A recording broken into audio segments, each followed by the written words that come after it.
नमस्ते, स्वागत छ तपाईँहरूलाई नाइराको च्यानलमा। म चाहिँ यहाँनिर आज तपाईँहरूलाई फ्ल्याक्स आल्सीको चाहिँ सुक्खा चटनी, ड्राई चटनी बनाएर देखाउँदैछु। यहाँ जति पनि तपाईँहरूले इन्ग्रिडियन्ट्सहरू देख्नुहुँदैछ, यसलाई नि म एक-एक गरेर रोस्ट गरेर देखाउँदैछु। अनि तपाईँहरूलाई अब सबैभन्दा पहिला चाहिँ म लाउँदैछु यहाँनिर फ्ल्याक्स सीड। यसलाई चाहिँ म मजाले ब्राउन रोस्ट गर्दैछु, जबसम्म चाहिँ यसको फ्लेभर चाहिँ यसको फ्लेभर चाहिँ हुनसक्छ। हामीले चाहिँ यसलाई सिलामको फ्लेभर जबसम्म आउँदैन त्यस्तै तरिकाले चाहिँ यसलाई म रोस्ट गरेँ, ब्राउन तरिकाले चाहिँ एकदम ब्राउन गरेर चाहिँ रोस्ट गरेँ। त्यसको बादमा मैले लाउँदैछु नि कडी पत्ता। कडी पत्तालाई पनि मैले त्यसरी नै एकदमै ब्राउन तरिकाले चाहिँ मैले यसलाई चाहिँ बेसी ज्यादा ब्राउन पनि होइन गरेर चाहिँ रोस्ट गरेँ। त्यसको बादमा लाग्यो मैले बदामलाई पनि म त्यसरी रोस्ट गरेँ, पुरा ब्राउन बनाएँ। जस्तो कि हामीले मोमोको अचारमा खान्छ, मोमोको अचारमा बनाउँछ चटनी, त्यही तरिकाले चाहिँ मलाई रोस्ट गरेँ। अनि यो रोस्ट गरिसकेपछि चाहिँ म यसलाई फेरि सबै एकसँगै राख्नेछु।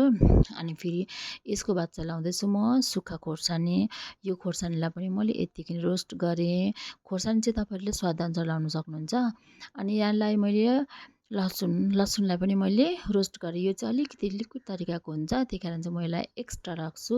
अनि त्यसको बाद लाउँदैछु मैले तिललाई पनि मैले त्यसरी नै हल्का ब्राउन गरेँ। त्यसको बादमा लाउँदैछु मैले यहाँनिर नारियल।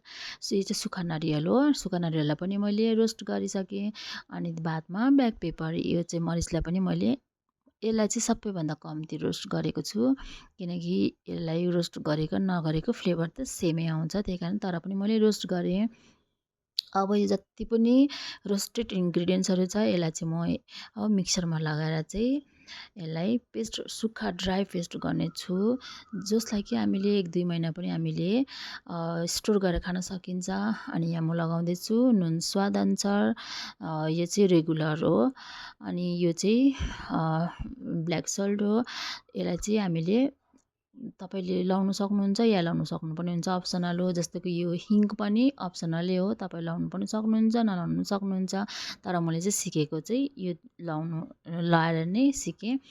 अनि यसलाई चाहिँ मजाले, यसलाई चाहिँ रोस्टेड इन्ग्रिडियन्ट्सहरूलाई चाहिँ मजाले मिक्स गरेँ। मिक्स गरिसकेर चाहिँ म यसलाई चाहिँ मिक्सरमा चाहिँ यसलाई पेस्ट बनाउँदैछु। पेस्ट बनाइसकेर चाहिँ तपाईँलाई म देखाउँदैछु। यो चाहिँ एकदमै हेल्थको लागि चाहिँ एकदम नम्बर 1, जस्तो कि हड्डीको लागि चाहिँ मलाई जब ब्याक पेन भएको थियो हड्डीको, त्यति बेला चाहिँ मलाई डक्टरले चाहिँ सजेस्ट गर्नुभएको थियो यो फ्ल्याक्सिड आल्सी भन्दो रहेछ यहाँ चाहिँ। त्यो चाहिँ खानु, पानीमा भिजाएर खानु चाहिँ एकदमै राम्रो। त्यही कारण चाहिँ तपाईँहरूलाई टेस्टको लागि खानु हो भने चाहिँ तपाईँहरूले ज्यादा स्पाइसी लाउनु सक्नुहुन्छ। अनि हेल्थको लागि हो भने चाहिँ कम्ती स्पाइसी लाउनु सक्नुहुन्छ। अनि यसलाई चाहिँ हामीले 2 महिनासम्म चाहिँ 2-3 महिनासम्म हामीले रोस्ट गरेर खानु सकिन्छ। भात र सब्जीमा पनि हामीले हल्का लगाएर खान सक्छ, एकदमै राम्रो। फेरि भेटौँला, टाटा।